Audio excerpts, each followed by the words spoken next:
नमस्कार, मैं हूं सचिन श्रीवास्तव और आप मेरे साथ देखेंगे आजमगढ़ और पूर्वांचल से जुड़ी खास खबरें। अगर हमारी खबरें अच्छी लगें तो हमारे फेसबुक पेज एबीसी चैनल को फॉलो करें और यूट्यूब चैनल को सब्सक्राइब करें। खबर के प्रायोजक हैं Ginni apparel, complete family shop for apparel shopping, civil lines Azamgarh, up to 50% off on Blackberrys, killer, Spykar, Rangriti, mini club and Libas, Sarvodaya public school, Harbanshpur, Azamgarh, affiliated to CBSA New Delhi. Admission open for nursery to class 9th and 11th. Lifestyle furniture, Bel Nadi, Azamgarh, hotel Mangalam एवं marriage hall, under flyover, Sidhari, Azamgarh, booking open, Vasdev memorial hospital, civil line, Azamgarh, rainbow college, Mahua Murarpur, Sathiyaon, Azamgarh, the Sterling hospital, Sarai Mandraj, Kartalpur, bypass, Azamgarh और Cross Belly college of pharmacy, Cross Belly institute of pharmacy. बड़ी खबर आजमगढ़ से, जहां cyber अपराधियों के खिलाफ चलाए जा रहे विशेष अभियान के तहत आजमगढ़ पुलिस की साइबर सेल ने बड़ी सफलता हासिल करते हुए 3 शातिर आरोपियों को गिरफ्तार किया है। ये आरोपी अपने बैंक खाते साइबर ठगों को उपलब्ध कराकर ठगी की रकम मंगवाते थे, एटीएम से नकदी निकालकर कमीशन रखते थे और बाकी रकम देश विदेश में सक्रिय साइबर अपराधियों तक पहुँचाते थे।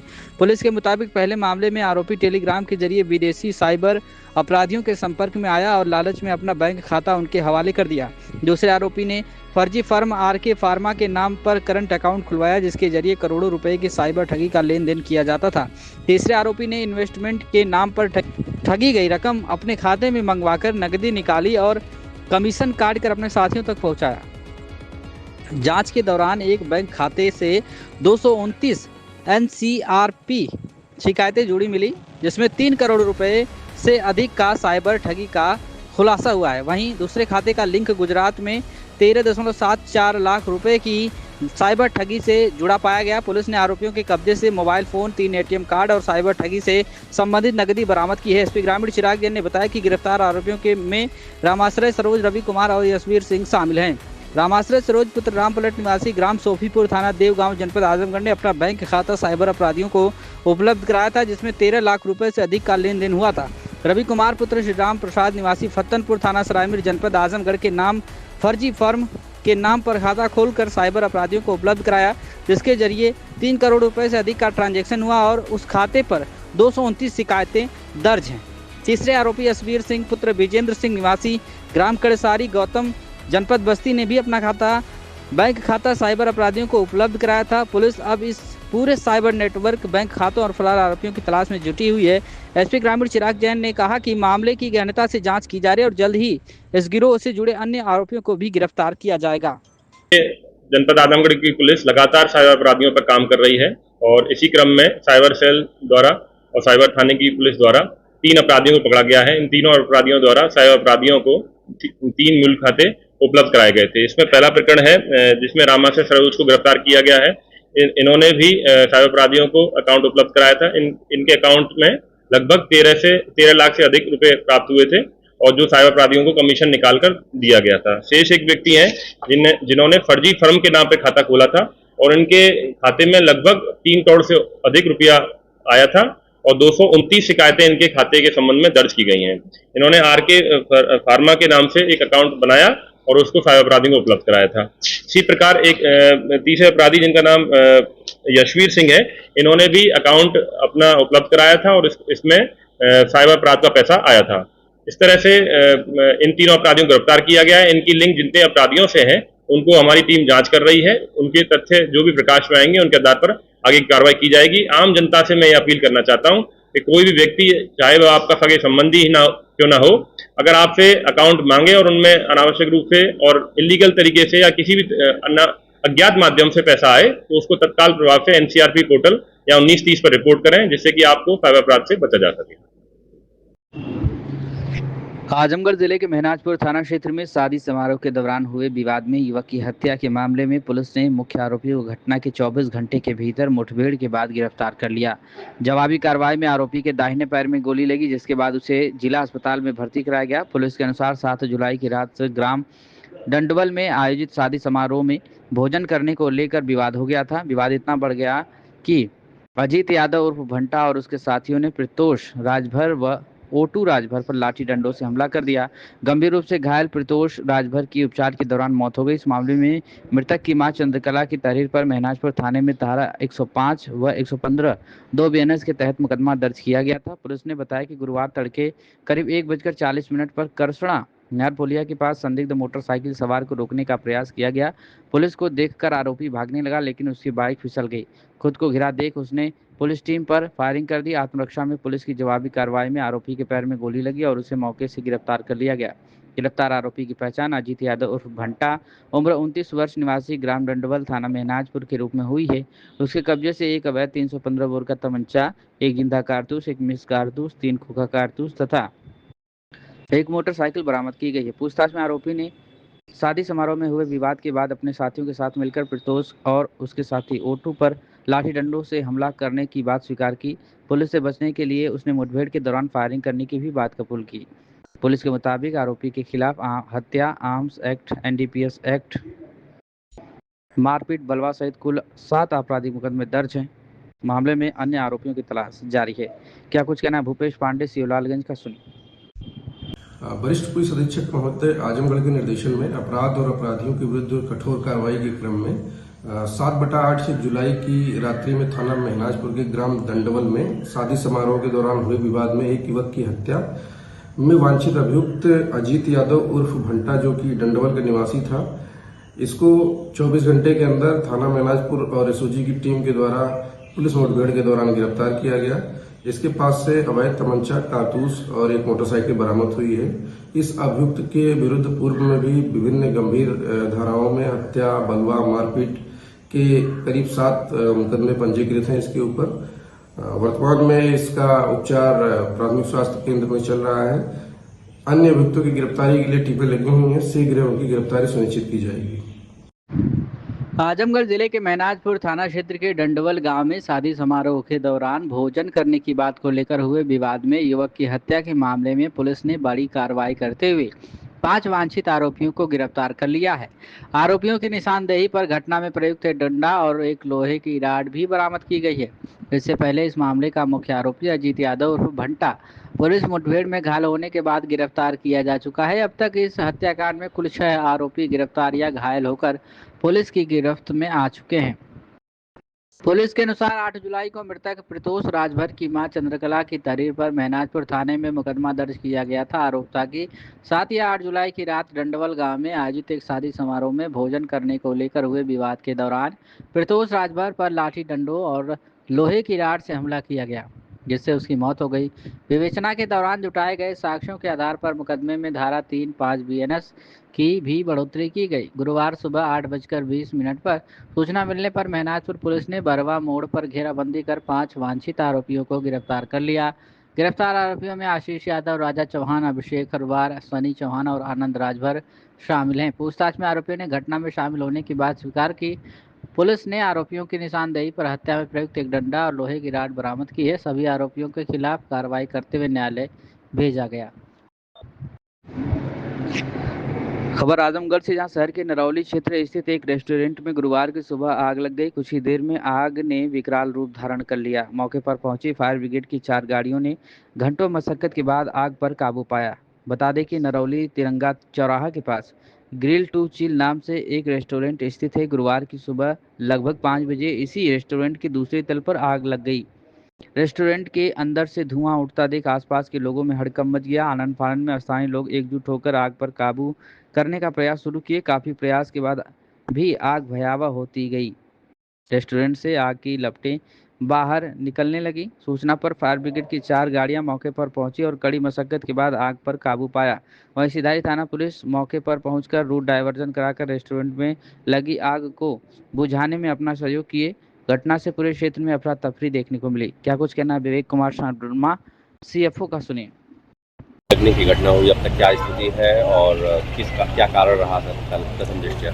ये रेस्टोरेंट है और फर्स्ट फ्लोर पे इसमें आग लगी है और मोस्टली इन्वेस्टिगेशन में पता लगेगा क्या कारण है। लेकिन प्रथम दृष्टया पता लग रहा है कि इलेक्ट्रिकल शॉर्ट सर्किट हुआ है। शायद कोई इक्विपमेंट इनका चलता हुआ रह गया फर्स्ट फ्लोर पे, और सेकंड फ्लोर की हीट से थोड़ा सा सेकंड फ्लोर पे सिर्फ पिघलाए हैं वायर्स, आग नहीं थी सेकंड फ्लोर पे। बस इतना ही घटना है। 2 गाड़ी तुरंत आई और आग को पूरी तरह से कंट्रोल कर दिया। किसी तरह का डैमेज कोई नहीं है, इसमें जानहानि कोई नहीं है। लगभग 4 गाड़ियां सर फायर ब्रिगेड की आई, आग बड़ी थी। मतलब नॉर्मल फायर है, ये बहुत बड़ी फायर को नहीं कहेंगे, बस आग है। फायर सेफ्टी की क्या व्यवस्था थी? रेस्टोरेंट में लगातार अभियान चल रहे हैं, और इसकी तो इन्वेस्टिगेशन की जाए, क्या क्या व्यवस्थाएं थी क्या नहीं। तो सर क्या इनकी चेकिंग इस दौरान की गई थी जो इस समय रूटीन ये भी चेक करेंगे अभी कि इनकी इसकी चेकिंग हुई थी नहीं। अभी ऐसे 1 हफ्ते से लगभग ये अभियान चल रहा था। अभी जो अभियान चल रहा था वो कोचिंग सेंटर रिलेटेड था। अब एग्जिट की सर क्या व्यवस्था थी? लगभग 2 एग्जिट होने चाहिए, ऐसे बहुत से संस्थान सील किए देखिए ये सब इन्वेस्टिगेशन का विषय है इसमें। और जिले में छोटे छोटे रेस्टोरेंट है जहाँ पे फायर की कोई व्यवस्था नहीं, उसके लिए आप क्या करेंगे, अगला कदम? देखिए अभियान चलते रहने लगातार, इसमें कोई डाउट नहीं है कि अभियान नहीं चल रहे हैं। अभियान लगातार चलते रहते हैं और जितनी भी फायर सेफ्टी व्यवस्थाएँ या जानकारी प्रदान करना होता है वो हम लोग करते हैं अपनी तरफ से। अवेयरनेस के लिए सर क्या कहना चाहेंगे? किस तरह की अवेयरनेस आज इस समय में गर्मी मिलने जिस तरह की आग लगी है तो इसमें इलेक्ट्रिकल जो इक्विपमेंट है बंद करके जाना चाहिए। इसमें कोई था नहीं, रात के टाइम मुझे लग रहा है आग लगी है शॉर्ट सर्किट से, और धीरे धीरे वो सुबह तक बड़ी हुई है। नुकसान सर कोई आकलन हुआ है? नुकसान का ऐसा कोई, फर्स्ट फ्लोर जो है उनकी काफ़ी जली है, बस सामान वगैरह जो सिंपल होता है उनका, कुर्सियाँ चेयर वगैरह, वही उसका नुकसान। जनहानि कोई नहीं। आजमगढ़ जिले के देवगांव कोतवाली क्षेत्र में गुरुवार सुबह एक दर्दनाक सड़क हादसे में स्कूली बस पलट जाने से 9 वर्षीय छात्र की मौत हो गई, जबकि बस में सवार कई अन्य बच्चे घायल हो गए। हादसे के बाद मौके पर अफरा तफरी मच गई। स्थानीय लोगों ने तत्काल राहत एवं बचाव कार्य शुरू कर बच्चों को बस से बाहर निकाला और अस्पताल पहुंचाने में मदद की। जानकारी के अनुसार जामिया फैज़ आम देवगांव की स्कूल बस गुरुवार सुबह बच्चों को लेकर विद्यालय जा रही थी। जब बस वाराणसी आजमगढ़ राष्ट्रीय राजमार्ग पर बसही मोड़ तिराहे के पास पहुंची, तभी अचानक चालक का वाहन से नियंत्रण हट गया। देखते ही देखते बस सड़क किनारे अनियंत्रित होकर पलट गई। दुर्घटना इतनी अचानक हुई कि बस में बैठे बच्चे अपनी सीटों से उछल पड़े और चीख पुकार मच गई। हादसे की आवाज़ सुनकर आसपास के ग्रामीण मौके पर पहुंच गए। लोगों ने बस में फंसे बच्चों को बाहर निकाला और तत्काल पुलिस एवं एम्बुलेंस को सूचना दी। घायल बच्चों को उपचार के लिए नज़दीकी अस्पताल भेजा गया है। इस दुर्घटना में गंभीर रूप से घायल हुए छात्र की पहचान देवगांव कोतवाली क्षेत्र के बनारसपुर गांव निवासी 9 वर्षीय यूनुस बिलाल खान के रूप में हुई है। उसे गंभीर हालत में शौसैया संयुक्त चिकित्सालय लालगंज ले जाया गया, जहां चिकित्सकों ने परीक्षण के बाद उसे मृत घोषित कर दिया। मासूम की मौत की सूचना मिलते ही परिवार पर दुखों का पहाड़ टूट पड़ा। अस्पताल परिसर में परिजनों का रो रो कर बुरा हाल था, जबकि गांव में भी शोक का माहौल व्याप्त हो गया। घटना की जानकारी मिलते ही देवगांव पुलिस मौके पर पहुंची और क्रेन की सहायता से सड़क किनारे पलटी बस को हटवा कर यातायात सुचारू करवाया। हादसे में घायल अन्य बच्चों का उपचार अस्पताल में जारी है। चिकित्सकों के अनुसार अधिकांश बच्चों को हल्की चोटें आई हैं, जबकि कुछ का इलाज निगरानी में किया जा रहा है। क्षेत्राधिकारी भूपेश पांडे ने बताया कि बस दुर्घटना के कारणों की जांच कराई जा रही है। प्रारंभिक स्तर पर चालक का नियंत्रण खोना हादसे की वजह माना जा रहा है। हालांकि सभी पहलुओं की जाँच के बाद आगे की कार्रवाई की जाएगी। क्या कुछ कहना भूपेश पांडे, सीओ लालगंज का, सुनिए। 9 जुलाई 2026 को थाना देवगांव अंतर्गत पीआरबी को एक स्कूली बस के पलट जाने की सूचना प्राप्त हुई थी। प्राप्त सूचना के आधार पर मौके पर थाना प्रभारी और मेरे द्वारा घटनास्थल का निरीक्षण किया गया। घटनाक्रम इस प्रकार है कि थाना देवगांव अंतर्गत जामिया फैज इस्लाम स्कूल की बस थी, जिसमें करीब जूनियर स्तर के 45 से 50 बच्चे थे। ये बस बनारपुर ताहिरपुर मार्ग पे एक गड्ढे में उतर गई थी, जो कि विद्युत पोल के सहारे जाके लटक गई थी।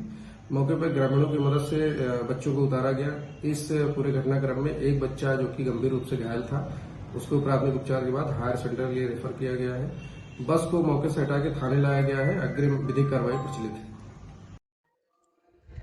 खबर आजमगढ़ से, जहां भागीदारी पार्टी के राष्ट्रीय प्रमुख महासचिव डॉक्टर महेश चंद्र प्रजापति ने गुरुवार को आजमगढ़ के सर्किट हाउस में आयोजित प्रेस वार्ता में समाजवादी पार्टी पर तीखा राजनीतिक हमला बोला। उन्होंने दावा किया कि आगामी 12 जुलाई को मुबारकपुर विधानसभा क्षेत्र के सठिया स्थित जनता नर्सिंग होम के सामने महाराजा दक्ष प्रजापति जयंती के अवसर पर सामाजिक समरसता महारैली का आयोजन किया जाएगा। कार्यक्रम की अध्यक्षता पार्टी के राष्ट्रीय अध्यक्ष प्रेमचंद प्रजापति करेंगे, जबकि मुख्य अतिथि उत्तर प्रदेश सरकार के कैबिनेट मंत्री ओम प्रकाश राजभर होंगे।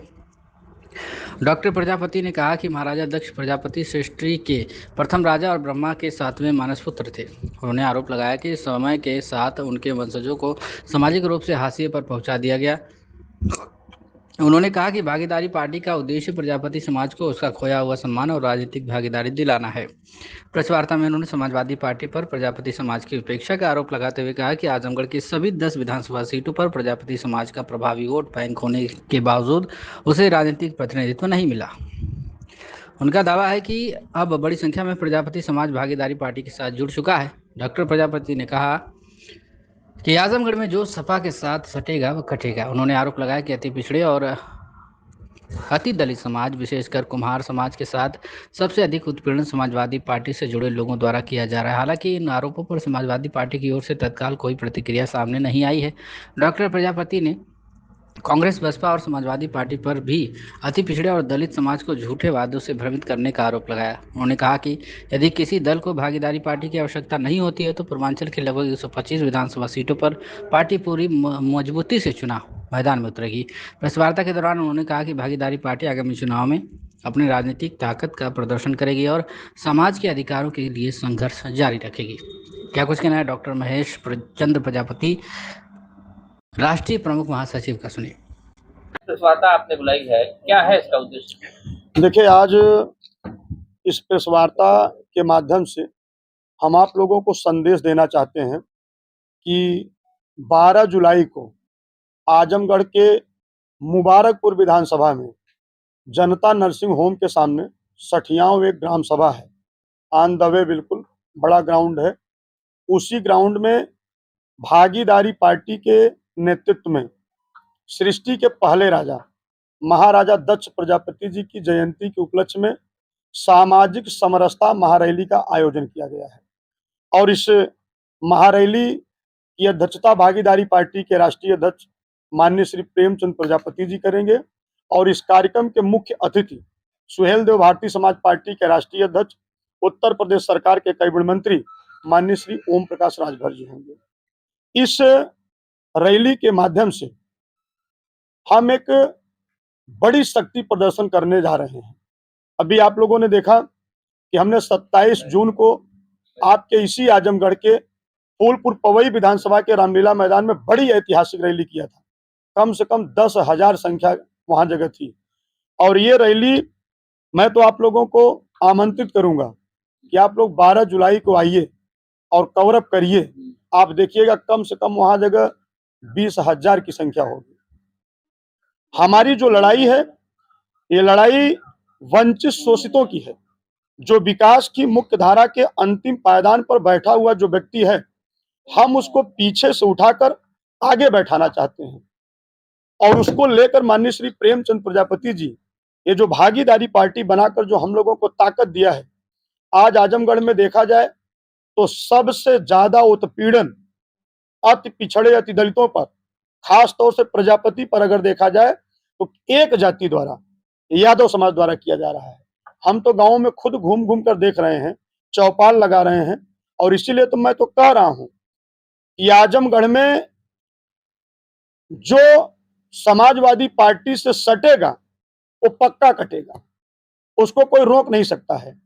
आप बताइए, आज भारतीय जनता पार्टी की उत्तर प्रदेश में सरकार है, समाजवादी पार्टी सरकार में नहीं है, विपक्ष की बड़ी चेहरा है, लेकिन समाजवादी पार्टी की सरकार न होने के बावजूद भी सबसे ज्यादा उत्पीड़न अति पिछड़े अति दलितों पर समाजवादी पार्टी के लोगों द्वारा किया जा रहा है।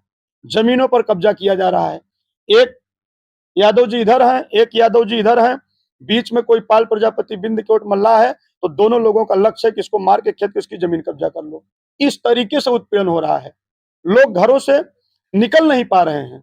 हम लोग इसी गुंडई को मिटाने के लिए माननीय श्री प्रेमचंद प्रजापति जी ने जो भागीदारी पार्टी की ताकत दिया है, आज आप चले जाओ पूरब के विधानसभाओं में, आप चले जाओ अतरौलिया, फूलपुर पवई, निजामाबाद, सगड़ी और दीदारगंज, 80% कुम्हार अपनी पार्टी, अपनी झंडा डंडा लेकर अपने नेता के साथ चलने को तैयार हो गया है, क्योंकि उसको ये पता हो गया है कि मेरा मान सम्मान यहाँ सुरक्षित नहीं है। समाजवादी पार्टी के बड़े नेता, जो इस जिले के बड़े नेता हैं, कट्टर समाजवादी पार्टी के समर्थक थे, वो लोग आज भागीदारी पार्टी के साथ भागीदारी पार्टी का डंडा झंडा लेकर चलने को तैयार है और कह रहे हैं कि भैया हम लोग 79 बरस से दूसरों को वोट देते चले आए।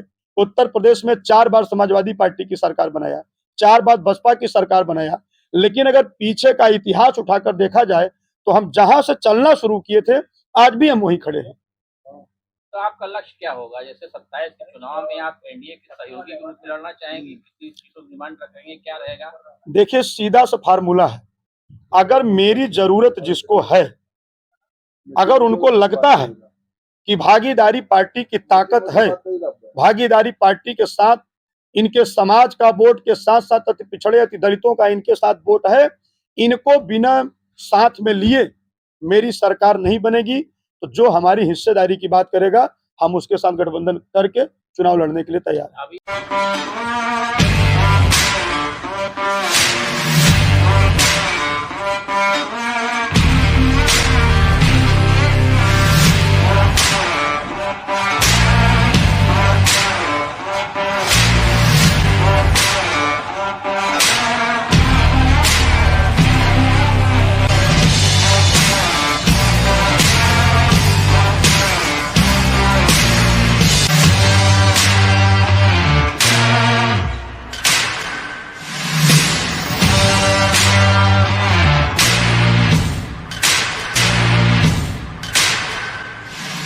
सर्वोदय पब्लिक स्कूल आजमगढ़ में आपका स्वागत है, जहां हर दिन एक नई शुरुआत होती है।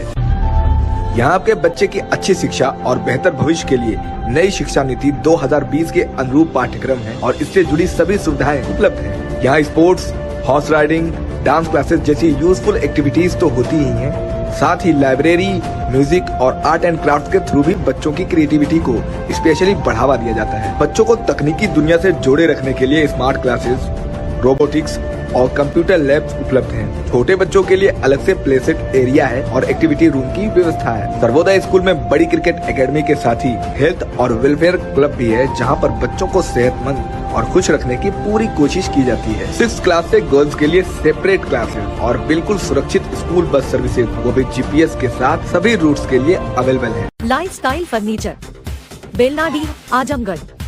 सभी प्रकार के फर्नीचर एवं इलेक्ट्रॉनिक सामानों की भरपूर रेंज उपलब्ध।